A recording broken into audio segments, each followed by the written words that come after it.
আচৰিত কথা যে গুজৰাটৰ চিৰিয়াখানাৰ কাৰণে ৰিলায়েন্স কোম্পানীৰ চিৰিয়াখানাৰ কাৰণে আমাৰ কিয় হাতীবিলাক দি থাকিব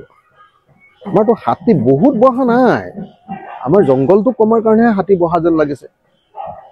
বাঢ়িছে বাৰু ইমান কমা নাই কিন্তু এনেকে খ হিচাপততো হাতী আমি দিব নোৱাৰো বা এটাও হাতী আমি দিব নোৱাৰো কাকো অসমীয়া মানুহৰ পৰা পাৰমিশন নোলোৱাকৈ অসমীয়া জাতিক নজনোৱাকৈ অসমৰ মানুহক নজনোৱাকৈ কেনেকৈ অসমৰ মুখ্যমন্ত্ৰী এনেকৈ অসমৰ হাতী বাহিৰৰ কোম্পানীক বাহিৰৰ কাৰোবাৰ চিৰিয়াখানাৰ কাৰণে কেনেকৈ দিবলৈ সক্ষম হৈছে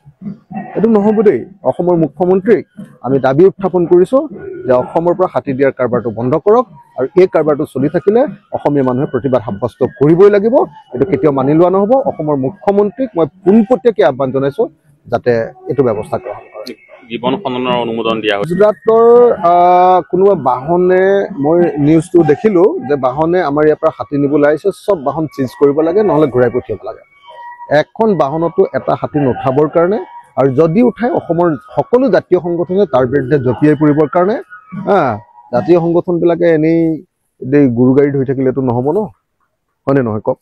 তো তেওঁলোকে এই আচল বস্তুটোহে ধৰিব লাগিব আমি যেতিয়া জাতীয় সংগঠনত আছিলোঁ তেতিয়া এটা কামতো আমি কেতিয়াও কম্প্ৰমাইজ কৰা নাছিলোঁ অসমৰ পক্ষত এতিয়া আমি বিধায়ক গতিকে চব কথাত আমি জঁপিয়াই পৰিলে দেখিবলৈ বেয়া লাগে মোক এটা বেলেগ দায়িত্ব ৰাইজে দিছে গতিকে মই আহ্বান জনাইছোঁ জাতীয় সংগঠনবিলাকক এনেকুৱা এখনো গাড়ী যাতে ইয়াৰ পৰা পাৰ হৈ যাব নোৱাৰে এখনো গাড়ীত যাতে এটা হাতীও আমাৰ অসমীয়াৰ বিনা অনুমতিত যাতে লৈ যাব নোৱাৰে তাৰ ব্যৱস্থা গ্ৰহণ কৰিব লাগে জাতীয় সংগঠনবিলাকে নহ'লে আৰু আমি নামিব লাগিব আৰু বুঢ়া মানুহবিলাক এয়া কিন্তু নতুন নহয় গোপনে বহু বন্য এইটো কেতিয়াও কৰিবলৈ দিব নালাগে আমি প্ৰতিবাদ সাব্যস্ত কৰিব লাগে মই এই ৰাজীৱ ভূটিয়াৰ কথা হাতী বিভিন্ন সময়ত লৈ গৈছে আন আন দুষ্প্ৰাপ্য জীৱ জন্তু আনকি আমাৰ ৰাজ্যিক চিৰিয়াখানাখনকে সংকটত পেলাই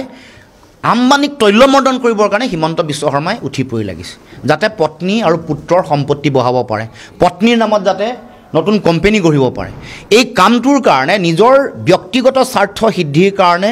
জাতীয় সম্পদ এনেকৈ বিক্ৰী কৰিছে লুণ্ঠন কৰিছে হিমন্ত বিশ্ব শৰ্মাই গতিকে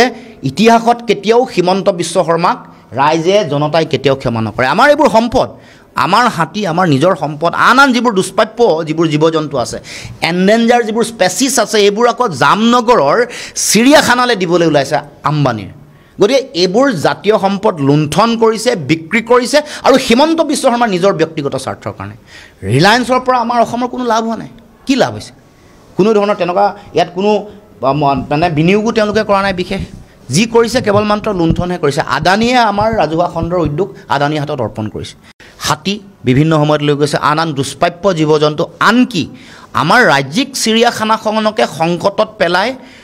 আম্বানীক তৈলমৰ্দন কৰিবৰ কাৰণে হিমন্ত বিশ্ব শৰ্মাই উঠি পৰি লাগিছে যাতে পত্নী আৰু পুত্ৰৰ সম্পত্তি বঢ়াব পাৰে পত্নীৰ নামত যাতে